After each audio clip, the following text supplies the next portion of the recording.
যে খবরে নজর রাখবো, সন্দেশখালী অভিযানে বিজেপির পর এবার সিপিএম আটকে দেওয়া হলো, তাদের ঢুকতে দেওয়া হলো না, পুলিশ বাধা দেয়। নেজাট ফেরিঘাটেই আটকে দেওয়া হলো মীনাক্ষী মুখোপাধ্যায়দের, ফেরি সার্ভিস বন্ধ করে দেওয়ার অভিযোগ। পুলিশের সঙ্গে বচসা সিপিএম নেতা কর্মীদের, সেই ছবি দেখতে পাচ্ছেন।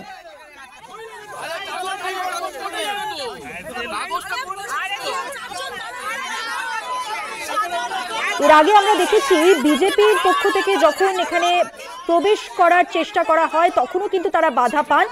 এবার সিপিএম এর সন্দেশখালী অভিযান, সেখানেও বাধা পুলিশের। কথা বলবো, আরো বিস্তারিত জানবো। আমাদের সঙ্গে রয়েছেন আমাদের প্রতিনিধি সঞ্জিত চক্রবর্তী। সঞ্জিত, আমরা ছবিতে তো দেখতেই পাচ্ছি কিভাবে বাধা দিচ্ছে পুলিশ, পুলিশের সঙ্গে বচসায় জড়িয়েও গেছেন মীনাক্ষী মুখোপাধ্যায়রা। ঠিক কি অভিযোগ, কি দাবি তাদের, কি জানা যাচ্ছে?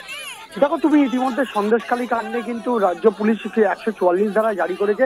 সেখান থেকে কিন্তু মীনাক্ষী মুখার্জি অর্থাৎ রাজ্য জিআইএফআই যে সম্পাদিকা মীনাক্ষী মুখার্জি আজকে একটা প্রতিনিধি দল সন্দেশখালী যাওয়ার চেষ্টা করছিল ঘুরপথে, অর্থাৎ যেখানে ধামাখালী থেকে সরবেরিয়া যাওয়ার কথা ছিল, অর্থাৎ সরবেরিয়া থেকে যেখানে সন্দেশখালী 11 কিলোমিটার দূরে যেখানে যাওয়া ছিল সেখানে না গেলে, যেখানে একে একে পুলিশের ব্যারিকেড রয়েছে, তুমি জানো 144 ধারা রয়েছে, সেখানে অন্যদিকে অর্থাৎ নেজাট থানার নেজাটে অর্থাৎ নদীর ঘাটে গিয়ে অর্থাৎ কালীনগর যে ঘাট সেখান থেকে গিয়ে সন্দেশখালী যাওয়ার একটা পরিকল্পনা ছিল সিপিএম নেতৃত্ব। কিন্তু বিশাল সংখ্যক অর্থাৎ সিপিএম সম্পাদিকার সঙ্গে মীনাক্ষী মুখার্জির সঙ্গে একাধিক নেতৃত্ব ছিল, তারা গেলে সেখানে রীতিমতো পুলিশ তাদের বাধা দেয় এবং পুলিশ বলে যেহেতু 144 ধারা জারি রয়েছে এবং সেখানে কিন্তু যাওয়া যাবে না, যার কারণে এই নিয়ে পুলিশের সঙ্গে বচসা হয়।